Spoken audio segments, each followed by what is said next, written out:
یہ اندر کی بات ہے is a complete novel by Faiza Iftikhar. A بیویو، چنگیزی بوا کی کراری پاٹدار آواز پورے آنگن میں گونج رہی تھی۔ اے بیویو، کیا بحری بھنڈ ہو گئیں یا کانوں میں تیل ڈالے بیٹھی ہو سب کی سب؟ وہ عین سر پہ پہنچ کے سورہ اسرافیل پھونک رہی تھیں۔ صفورہ ابھی ابھی کمر سیدھی کرنے لیٹی تھیں، برا سا منہ بنا کے اٹھ بیٹھیں اور برابر بیٹھی کشمالہ کو بھی ٹھوکا دیا۔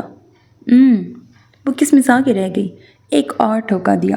اس بار اس نے زور سے شانے جھٹکے اور سوئی سوئی سی آواز میں کہا، وہ بیویوں کو پکار رہی ہیں اور میں کسی کی بیوی نہیں۔ کیا بدبدائے جا رہی ہے لونڈیا؟ انہوں نے سمجھ میں نہ آنے پہ چشمہ درست کرتے ہوئے ٹول لینا چاہی۔ ایسے معاملات میں شاعری سے زیادہ مددگار بھلا کون سا بھی ہوتا؟ کمپیوٹر اسکرین پہ نظریں جمائے ہوئے اس نے بوا کی الجھن رفع کی۔ آپ ہی کہہ رہی ہیں کہ افسوس وہ کسی کی بیوی نہیں۔ اس کی بات کو سیاسی بیان میں بدلنے پہ داد کے طور پہ کشمالہ نے گھور کے اسے دیکھا۔ چنگیزی بوا کلے پیٹتے ہوئے بیٹھ رہی تھیں۔ سیانے کہتے ہیں لڑکی اپنے منہ سے بر مانگے بس سمجھو قرب قیامت ہے۔ بوا آپ کے زمانے میں سیانے بہت ہوتے تھے۔ اور کیا؟ اور تو اور کوے بھی سیانے ہوتے تھے۔ سیانہ کوا آپ کے زمانے میں ہی لکھی گئی تھی نا۔ چپ رہو شہری۔ صفورہ نے گھبرا کے اپنے ثبوت کو خاموش کرایا جو انجانے میں چنگیزی بوا کی دکھتی رگ پہ ہاتھ رکھ بیٹھا تھا۔ یعنی ان کا زمانہ۔ اگر یہ رگ دکھ گئی تو اگلے 2 گھنٹوں تک اس زمانے کے قصیدے اور حکایتیں سنتے ہوئے ان سب کے سر پھوڑے کی طرح دکھنے لگ جاتے۔ کشمالہ بکھرے بال سمیٹتی بستر سے اٹھ بیٹھی۔ دوپٹہ نہ جانے کہاں ڈالا تھا اب نظر ہی نہ آ رہا تھا۔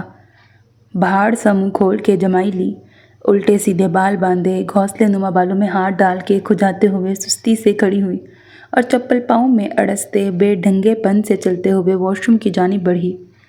بوا اب تک سخت ناپسندیدہ نظروں سے اس کے حرکات و سکنات کا مشاہدہ خاموشی سے کر رہی تھی، مگر اس کی چپل گھسیٹ کر چلنے والی منحوس آواز ان کا ضبط توڑ گئی۔ اے ہے کیا بطخ کی طرح بھدر بھدر چلتی ہے؟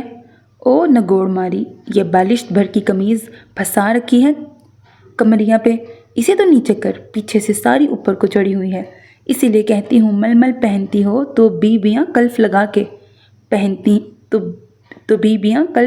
پہنتی ہیں ورنہ ریشمی کپڑے ہی ٹھیک۔ یہ منہیں تمہاری پتلی لون کے کپڑے کوڑی کام کے نہیں، چھچھڑے کی طرح چپک چپک جاوے ہیں۔ کشمالہ نے پیچھے سے قمیض کھینچ کر قمیض نیچے کرنے کی کوشش کی۔ اے لو صفورہ، گریبان تو دیکھو، آگے پیچھے سب کھلا ہے۔ کشمالہ نے بھائی کی موجودگی میں اس تبصرے پہ سخت ناگواری محسوس کی۔ وہ ڈھیٹ سی مسکراہٹ دبائے اپنے کام میں مگن تھا۔ چھوڑیے بوا، یہ بتائیں آپ نے شام کی چائے پی؟ صفورہ نے ان کا دھیان تنک مزاج بیٹی سے ہٹاتے ہوئے پوچھا۔ اے لو، میزبان مہمان سے پوچھ رہا ہے کہ چائے پی یا نہیں۔